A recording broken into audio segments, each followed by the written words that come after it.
guess they don't have touchscreen. All right. Okay.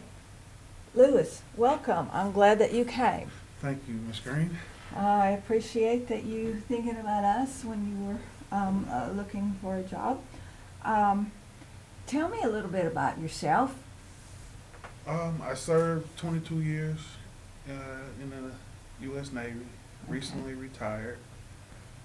I received my my associate's degree from Mississippi Gulf Coast Community College, and I'm pursuing my bachelor's degree in liberal studies at the University of Southern Miss, with the intentions to become a teacher/coach.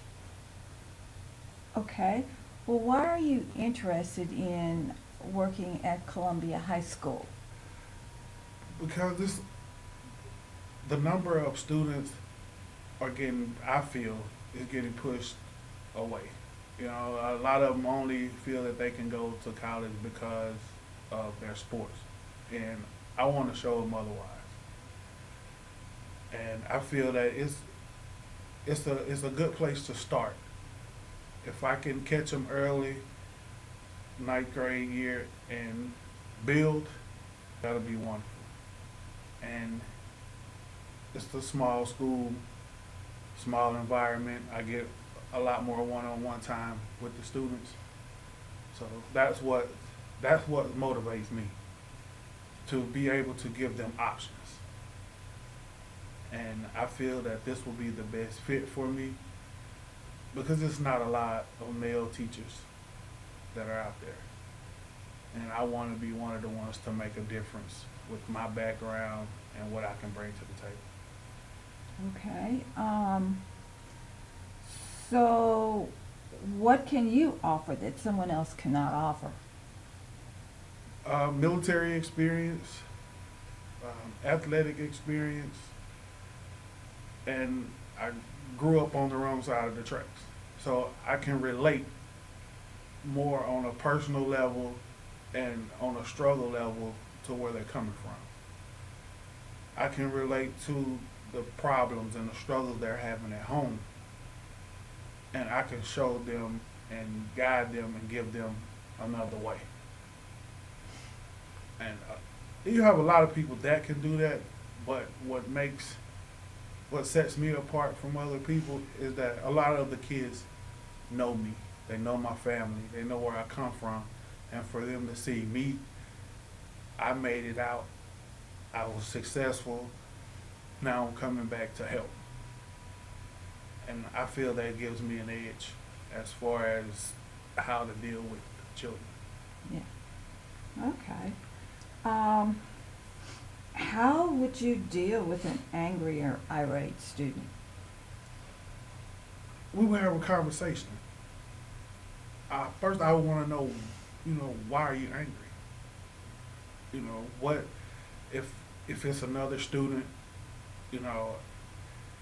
I feel that it's more, if you have a progressively angry student that shows that sign every day, then it's more to it than just what you see on the surface. And we would have a conversation. It wouldn't be, I'm just gonna I'm gonna write you up, I'm gonna do this. It'll be more of a conversation. And once I build that relationship and get them to talk to me, then we can go from there to correct the situation. Okay, that's a good answer. So why should we hire you as opposed to anybody else that? I feel I'm the best man for the job. Okay. I always set myself above everybody else. I'm going to give it 110% every day. I don't believe in what we call in the military taking days off. You come to work every day 100% all out. People say, to become a teacher, you do it because you love it. And it's not about the money. I want to be able to see more kids have options as for as college wise than just a one-way ticket. You know, this is all I have. No, it's not. You have more than that. And I can show them. I can show them that you have more than that. And not to make the same mistakes that I made. And that's why I'm the best man for the job. That sounds good. Okay, tell me about a time when you disagreed with your boss. Well, we had a conversation. You know, an angry man is not a thinking man.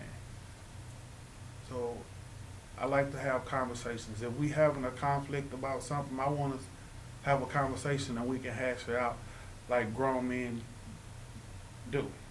You know, I'm not the arguing type.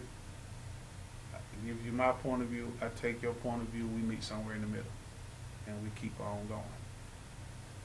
Okay.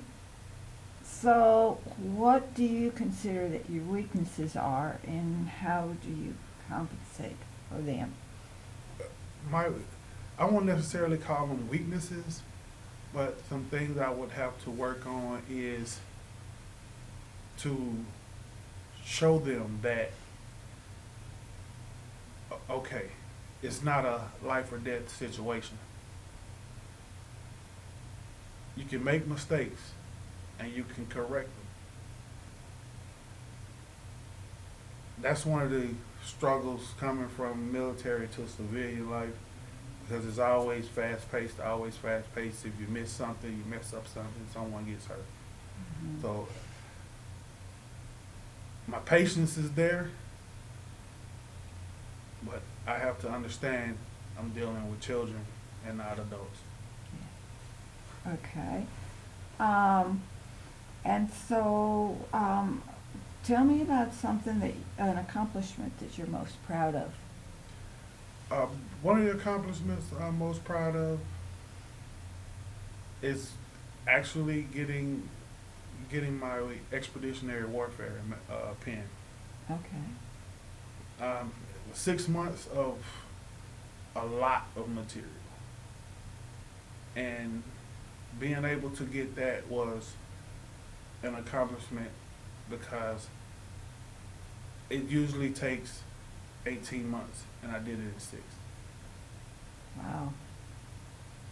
You know, and it's one of those, keep pushing, don't give up, make them tell you no.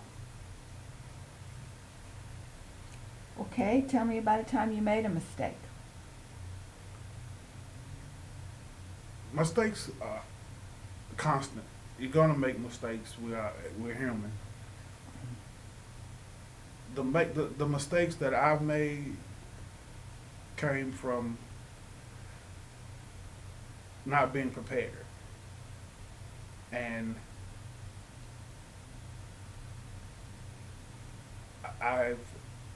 when I've coached with the high school last year, we've come up with, the 5 Ps. Proper preparation prevents poor performance. Mm-hmm. And that was one of the things that I was like, if I would have known this, then I would have had a better track record. I bumped my head a few times. Everybody does. Mm-hmm. And I learned from it. The object is not to make the same mistake twice. Okay. One last question. Give me a time when you went above and beyond the requirements for a project. Football, actually. High school football. Last year I was a volunteer there, and they only required me to be there for practices. They knew I was in school, so they wanted me to show up about 3:30, for time for the practices. But on days that I wasn't in class, I actually showed up at 11 to help them with their workouts, to teach them proper techniques, to help with their conditioning, to help with their injury preparations, and that considered more than what they were looking for. And not only did I do it with the high school, I also done it with the middle school as well. So, that's